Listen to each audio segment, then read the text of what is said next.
شقة جديدة كمان؟ ما انا بعد ما انت سافرت او انا فهمت ان انت سافرت يعني مضيت فيلم. طب يا سيدي على البركة. قبضت فلوس يعني؟ لا بس لسه اكيد هاخد عربون يعني. اول ما مضيت بقى قمت سايب اخوك مسعد وطالع على الشقه الجديده. اخويا مسعد؟ كده وانا قلت كده؟ بس هي دي الحقيقه، هي دي الحقيقه يا اولاد شفيقه. الموضوع مش طالب اي هزار خالص يا سعد. والله ما هزار، مش ههرج يا عم. ند بس عشان اوبر دخل علينا اهو.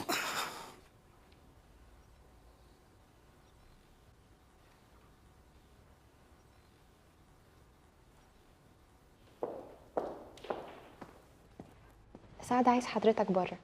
هنيجي.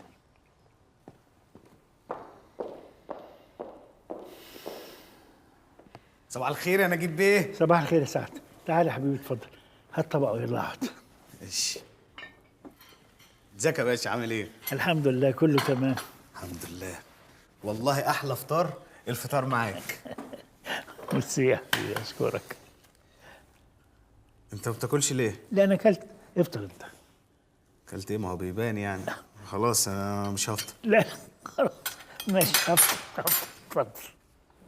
الصراحه انا حسيت ان لازم اعدي اطمن عليك. فيك الخير يا سعد. حبيبي.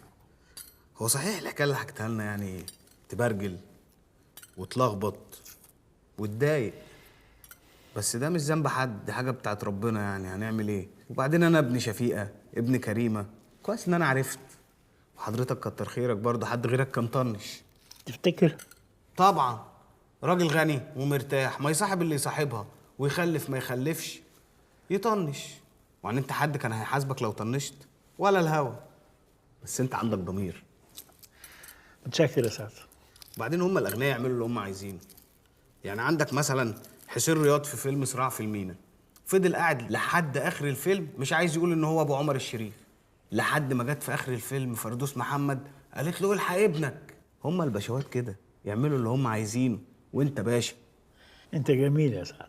حبيبي. طب والله لا تفطر. حاضر حاضر. بس انا عندي سؤال مهم قوي بقى يا نجيب بيه. ايه هو يا حبيبي؟